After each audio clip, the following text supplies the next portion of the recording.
Hello, everyone. It's Kimberly, and I'm coming to you very early in the morning, and it's about 4 a.m. my time. And this is usually the time if I wake up early that I just receive a lot of messages. So I'm kind of just sitting here with a notepad and just wanted to channel out what's coming through at this time. This will be I feel I'm getting messages for the Twin Flame Collective, as well as anyone who's tuning in, that there's going to probably be some guidance in here for you in particular. We might talk a little bit about the current temperature and how that relates to some of the channel messages coming through. Because everything is one, everything's tied together. I'm seeing it very much all as one. So I feel like twin flames or those of you that have identified with this path or this concept, you're really being called up to come into what is a light worker status, which would be sort of a pioneering type status. And don't fret if you're not there yet. And if you still have, work that you're doing, if you're still working on yourself, that's great. That's all part of the process. But I do believe that you're being called up. I believe I'm being called up. I believe a whole network of my soul family, soul group are being called up. We are being called up. There's a lot that's going to happen from this day forward, from this week forward. That's unseen, unknown at this time. It's going to change a lot of people's timelines here on Earth, especially light workers. Light workers, it's not like you're put on a completely different trajectory, but it's like unseen timelines will come to crystallize.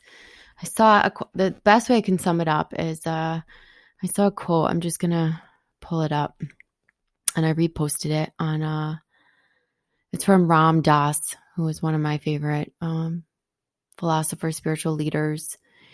He says, start from where you are, not where you wish you were. The work you're doing becomes your path. And that is so true. I'm going to read it again. Start from where you are, not where you wish you were. The work you're doing becomes your path. That's very true. I know that to be very, very true. So we need to kind of segue out of this resistant energy to what's happening in this pandemic, wanting it to be the future, wishing it was the past, wishing we were in some form of normal, or what we knew as normal. This is about adapting to what is right now, getting present, and then responding to the present moment rather than trying to make it normal. Now, I understand that this is a process. We've been having to adapt, balance the energies on the planet as well as our own emotional nature.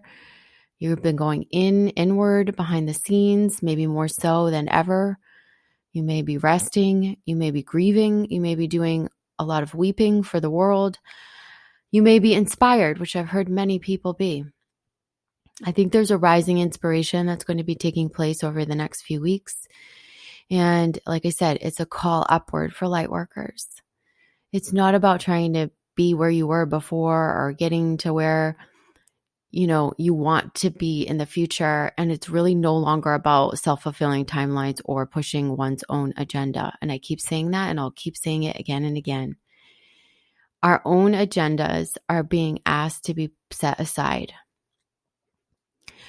Your development of mission is going to come very organically through this process, just as Ram Dass says. Just be present. Do what you're doing. I think it's important that we respond to what's happening right now. And from that comes your purpose. From that, the path will light up. So I think one of the major things that you could do right now is not try to rid yourself or deny yourself of desires and wants. All of your desires and wants are still possible, but I think it's really, really important, especially for light workers, twin flames, to detach from timelines that we've been attached to.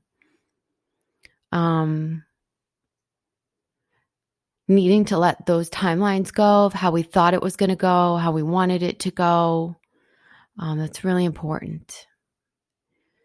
That's going to allow the new timelines to come in. It's going to allow us to be more flexible so we can rise up onto the path, onto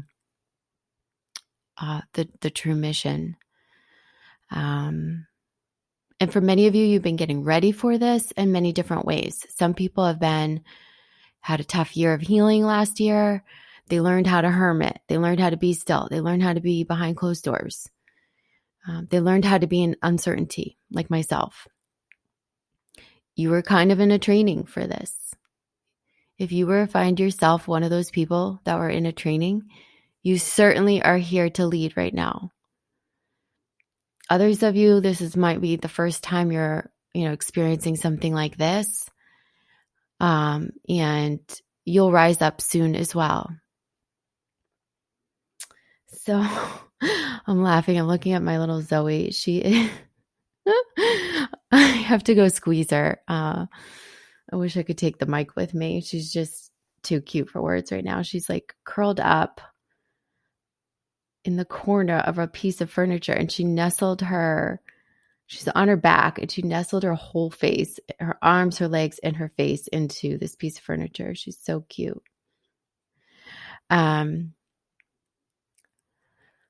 So, all right. So let's move from the current state of being and what's to come into talking about what was coming through for twin flames specifically at this time. So they're talking about time blotting. Okay. Blotting. I have no idea what this is. Remember, when I get channeled messages, I see words, I get information. I don't always know what it is. Often I shut off the camera, shut off the mic, and then I understand more what it is, or then I can Google things and develop like a framework. But when it comes through raw like this, I just kind of have to deliver it the way I'm seeing it, the way it's felt in my being.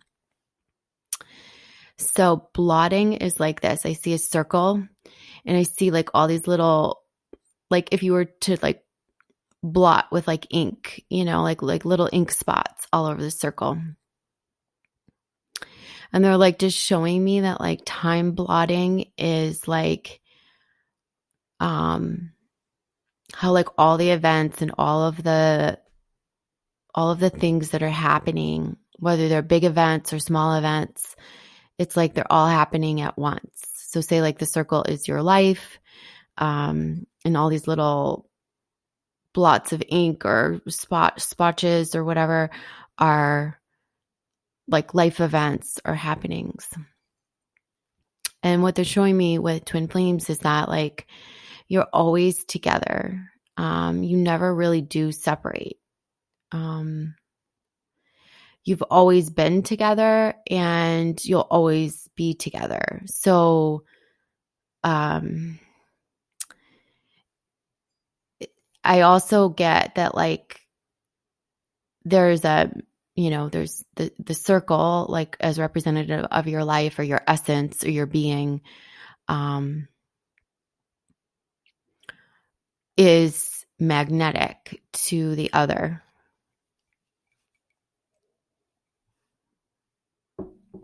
So there's like two magnets, and these magnets like pull each other through the lifetime. So one's always pulling the other. Sometimes you work in oppositional forces. Sometimes you work in attraction type forces. So for example, like let's just take twins on different sides of the world, or maybe twins that like split apart geographically before they've ever known one another. There can be like a push-pull geographically is what I'm being shown,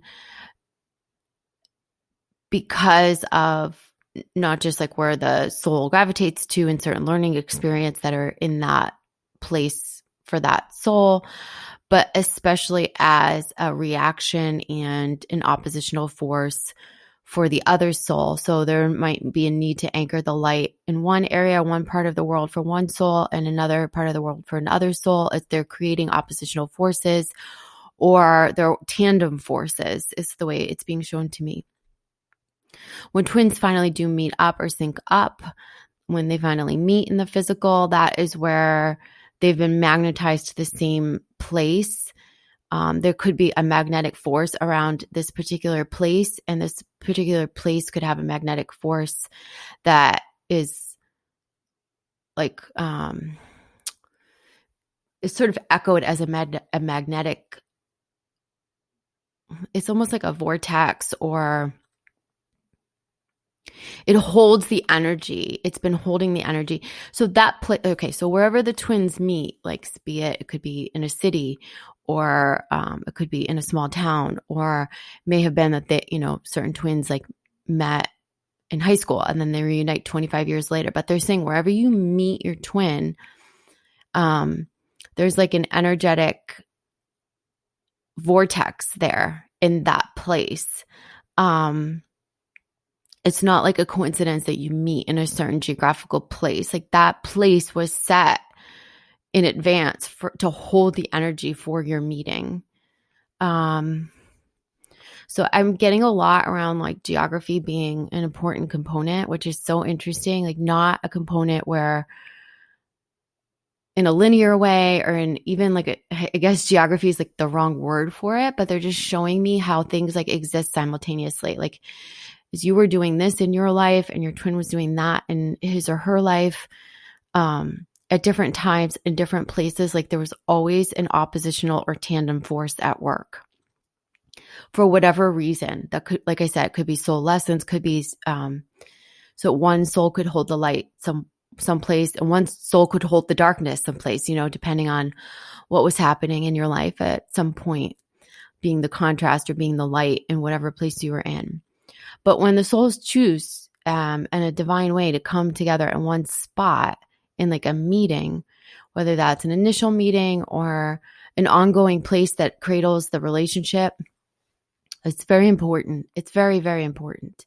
It was designed, I see.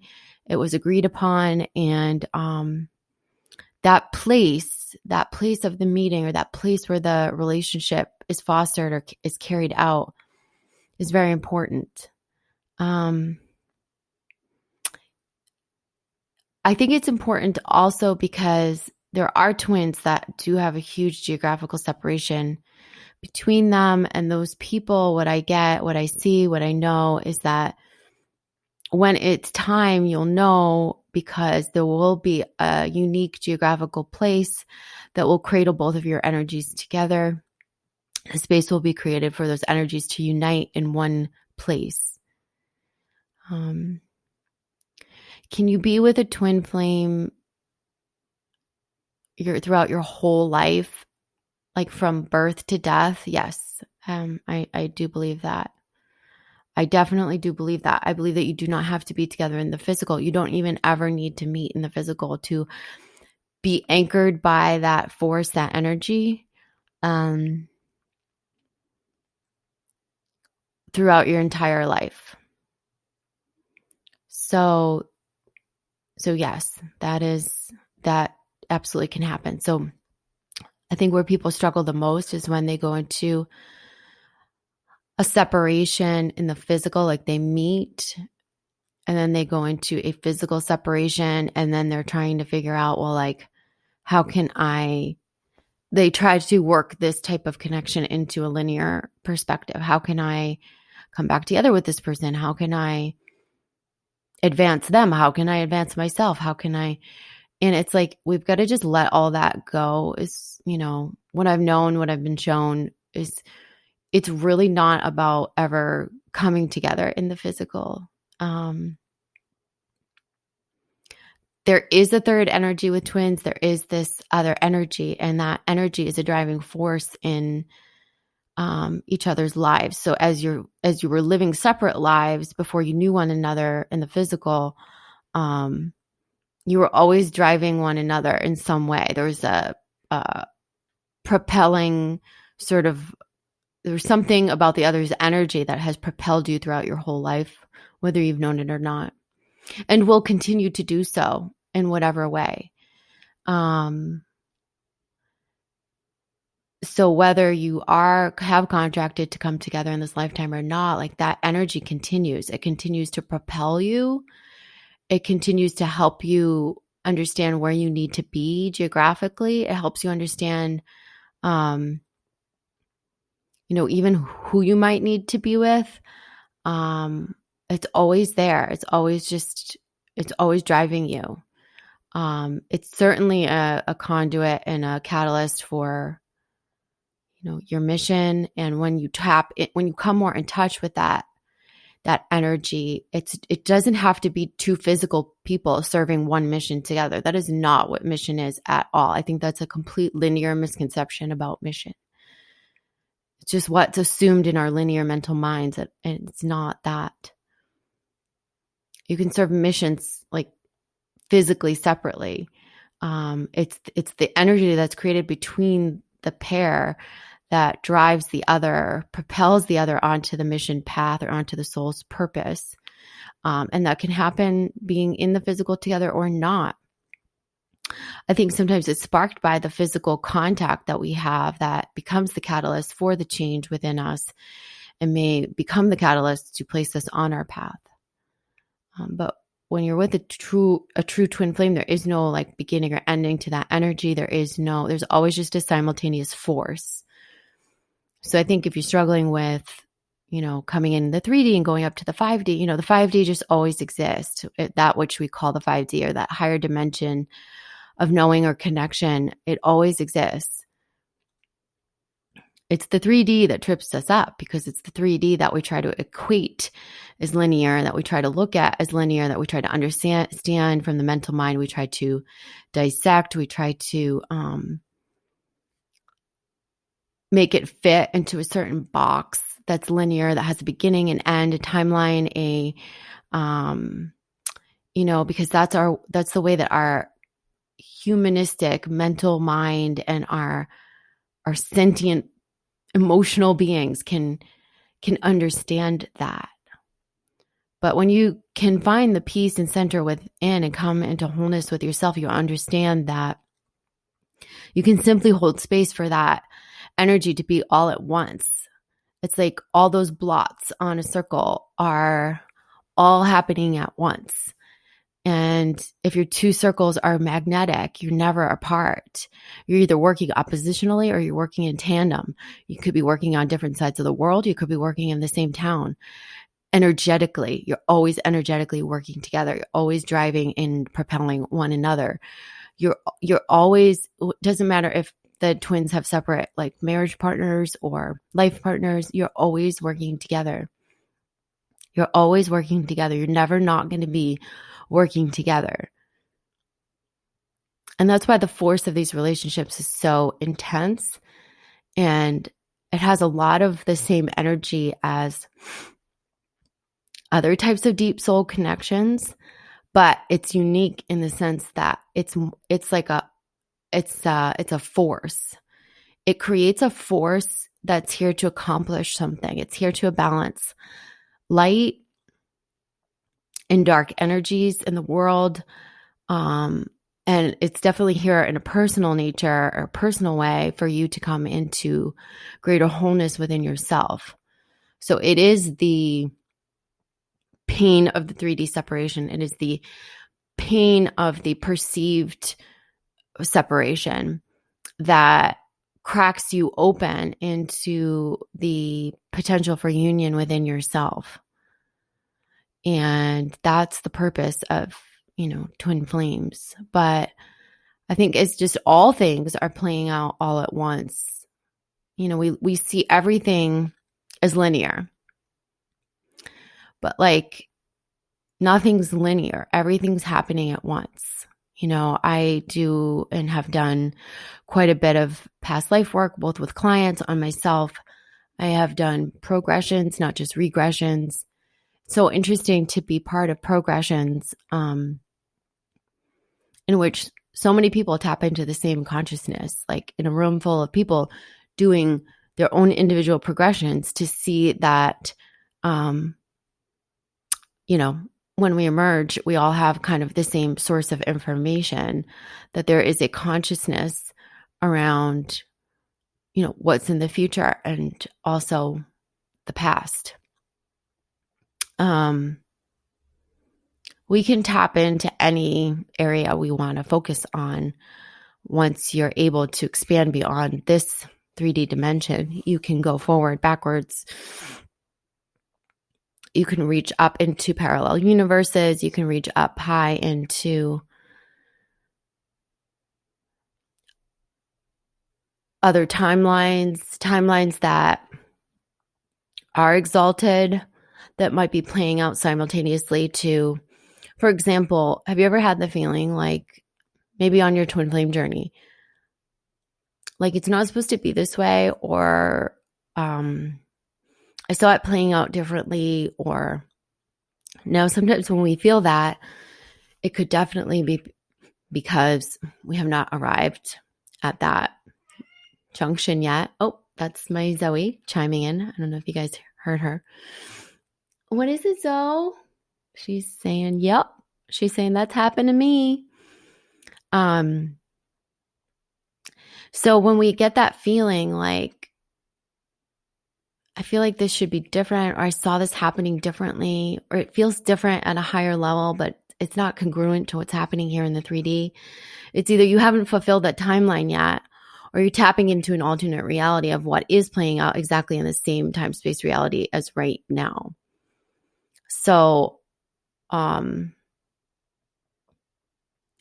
you could be tapping into future timelines, like I said, that you haven't arrived at yet, that you will be fulfilling, or you could be just reaching into the alternate realities of what's playing out right now. That's why a lot of, I think, people have a hard time reaching into the 5D with the twin flame, because of the way that our 3D mind wants to analyze it and put a time frame on it, or understand it as it pertains to the right here and right now.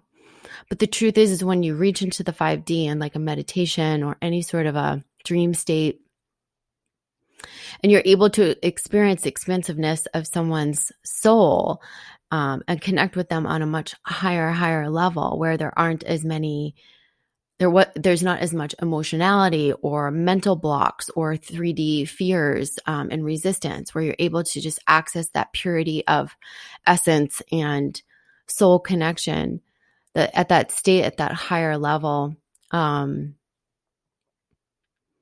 everything is existing at once. Everything exists at once. So,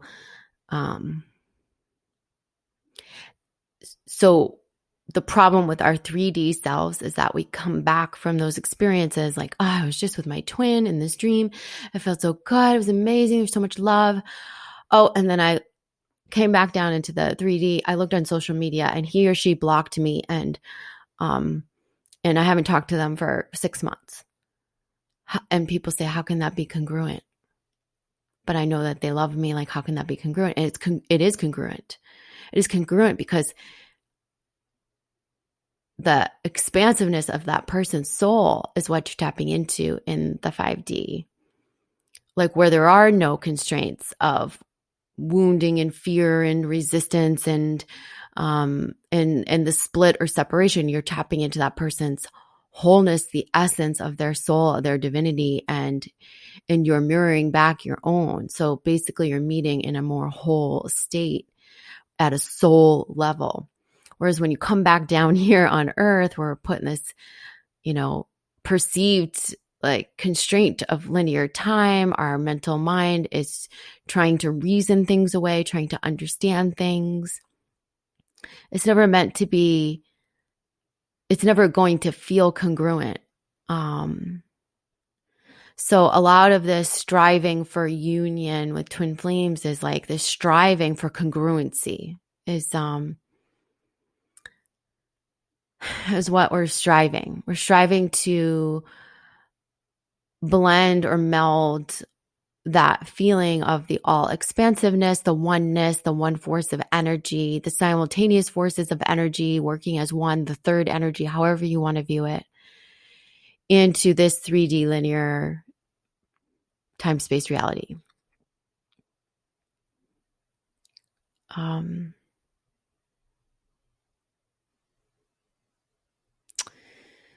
just sitting with that for a second, just so I can see where to go from here to what to talk to you guys about.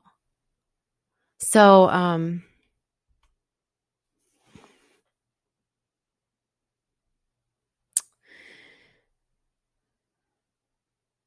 I feel like the question's coming up for some of you who are listening to this and like, well, then are twins ever supposed to be together?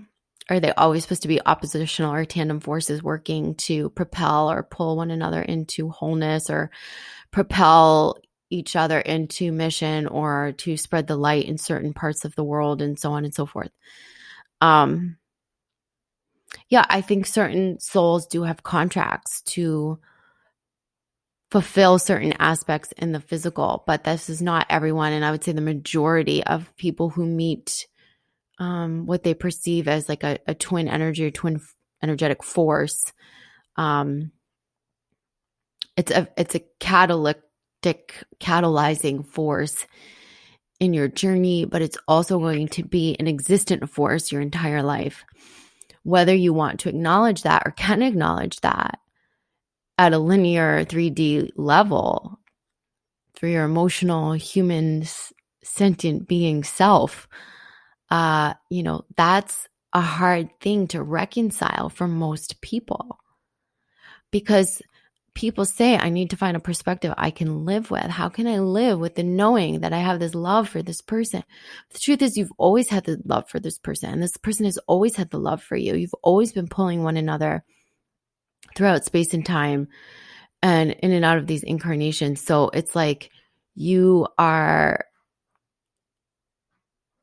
just trying to, your linear mind is just trying to make sense of how this could exist now that you're aware of it. But the awareness of it is to spark the pain. To spark the pain is to spark you into your wholeness, into opening up all of your light and your gifts. So often that's what those meetings and check-ins are for.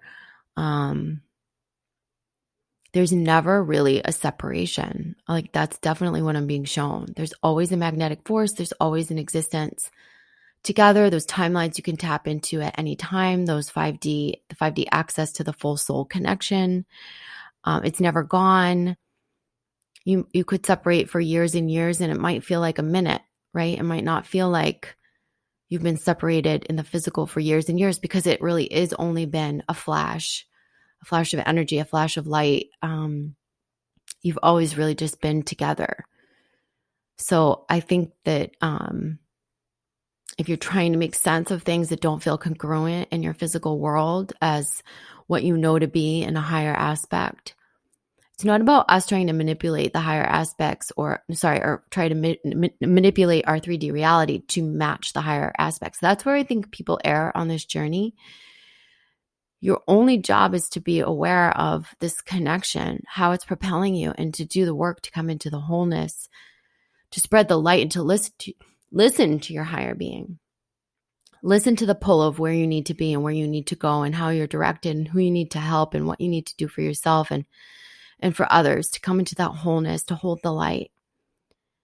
The nature of the contract between the twins and that energetic force will always work itself out. You don't have to work it for yourself. You don't have to work it out in your mental mind for it to heal or for it to come, even that energy to come into a wholeness. And certainly as the two twins both heal and reach a more awakened conscious state and come into wholeness as individuals, there can be a uniting of forces in the physical. But is that a guaranteed thing, or is that something that all twins have signed up to do? No, absolutely not. It's not necessary. That's why it's like, that's what people don't understand, that I've been able to access recently very clearly, is like, it's not necessary. Our linear minds want to make that necessary. It's not always necessary. And the torture comes when you're still attached at a 3D level to those sort of romantic expectations, those sort of 3D timelines, and this wanting to make the congruency between what you know at the 5D level and the 3D. And that's where we err, because that actually stops the connections from healing and actually holds you back from stepping into your wholeness, and it prevents the connection from also reaching its fullest potential, if that makes sense. It's almost like if you look at it as two flames, like sometimes the flames flicker in different places. Sometimes the wind's blowing and one flame is brighter than the other, or one blows out and gets relit, right? Resparked. Something. There's always this counter pull or counter activity is what I've been shown. And the purpose of the individual light holding, torch holding, being the flame in different places at different times, and the purpose of the physical separations is to individuate. It's to grow into a whole person and to heal and to hold the light for others. That's it. So the only thing that keeps the union of the energy, I'm not talking about union necessarily in the physical, because remember what I said, not all twins are supposed to be together in the physical, but all twins have the opportunity to find a wholeness with the energy where you can just hold space for the other, be aware of it. Once you meet, you're supposed to be aware of the other's energy. You may not have been fully consciously aware throughout your whole life, even though that energy was always guiding you or a propelling sort of force. But once you meet, you're supposed to become aware of it to spark your awakening. So once you become aware of it, that's where our linear mind, excuse my French, but fucks us basically, because that's where we're trying to make it congruent in the physical, trying to make it congruent. The only thing that we need to do is learn how to release the attachment, dissolve the fear within us, come into the wholeness so that the energy as one field can heal. Now, whether those two souls contract to come together in the physical and carry out mission like that, or whether to just be able to hold space and be aware of the other's awesome energetic force in our lives and how the energy balances each other and helps propel one another, as well as serve as light forces for other beings on the planet. That's what's happening. So one by one, as you meet what you perceive as a twin flame or not, your light goes on. That's how I see it. It's there's all these little matches that get lit. And the more matches that get lit through this catalyzing, often through the pain in the 3D, because it's not congruent with what we feel or know at a higher level, that is how we, to circle back right to my beginning message, how we become aware of our light worker mission and how we begin to spark the light within us at a greater level so that we can hold the light for others. So your job at this time is to heal 100,000%. Especially now, because light workers are being called up to be the leaders. You'll see our society is about to reshape, and it is light workers who are going to be running our society. Even if there's governmental constraints, fear-based programming, it doesn't matter. It's not going to be the same structure as it was before. The light workers will be running the ship. And that's you. That's not just me or the light workers that you know of. That's you too. You're being asked to pioneer and step up. And if you think, well, I'm in separation with my twin and I've got all this emotional stuff, I still need to heal. Well, start working on that. Start releasing that attachment right now to your twin flames, the physical attachments, and understanding that you're propelling one another simultaneously. At the same time, everything's happening at once. That your only job is just to release attachment, release attachment, release attachment, release fear, release fear-based attachment, release linear attachments, and allow your mission to be shown to you. Allow yourself to be responsive in this time. And then you'll be able to hold space for the other person and just be aware that the other exists, that the energy is pulling you, compelling you, inspiring you, uplifting you. And that same energy you can return back to the other person as inspiring, uplifting, propelling, conscious energy that propels, inspires, and moves them ahead and up and upward. But it's not your job to drag anyone up, to drag anyone down. It's not your job to cut your feelings off or to make something fit in the 3D. It's only your job to just be. Just allow all things to be at once. Understand that it's not as linear as the way you're perceiving it, to try to make everything fit into a linear, logical box. It's just basically it's like the complete opposite of what we're supposed to be doing and learning in this process. The very first thing you need to allow and accept is that everything is existing at once. Your twin's energy has always been with you and will always be with you. So whether or not you're successful at fitting it into a linear box, like, matters not. The only thing you're doing is you're holding the energy separate, and you're actually keeping that energy from uniting in like a spiritual or etheric sense. That energy can become, you meet for a reason. You meet for awareness. You meet for the awareness of the other, to propel each other, to expand each other's light as individuals. So one person sparks you into your greater light. The other person, you spark that person into their greater light. Then that light grows bigger, and that light grows bigger. And then together your light, your forces, your oppositional or tandem forces grow bigger together. This is how you serve mission. This is how you're serving mission. Like, you don't realize that because in your linear mind, you think you need to come together in romantic love, get married, and then have a joint business helping people. That's not what that is. I mean, it could be that, but it's not that. So as soon as you allow for that and understand how those energies work and understand that you're in a sort of partnership that's always going to be ongoing, then you understand. And those of you who are listening to this, that this resonates with, you get every single word I'm saying. I know you do.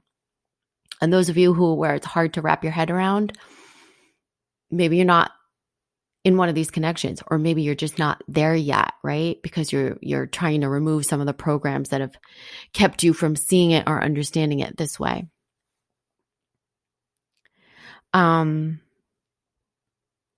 So I hope that makes sense for everyone. I know it's a lot to make sense of. I'm sure there's pieces of that you've heard from other sources before, but again, it's come through for me very clearly over the past couple of days. I've been channeling it. It was pulling at me this morning. I felt compelled to create this message for you guys. The important thing at this time is to be working on expanding your own light and releasing the attachments. I can't say that enough. This is how not only your twin flame connections are going to heal in the physical and grow in the non-physical in terms of being able to expand more light for the planet, but also how you are able to be led onto your true soul purpose, soul path without the attachments weighing you down, pulling you down, or keeping you stuck. Okay. All right. So if you guys need help with twin flame guidance, you want to work on your ascension, I have all the self-mastery tools, courses for you. You can come to soul coaching with me. You can check out all of that on spiritualmaterialgirl.com. I also have a 4-week ascension self-mastery program intensive going on starting next week. If you want to check that out, go to my website. And I'm sending you guys love, and I'll see you guys soon. Be well. Stay safe. Love you. Bye.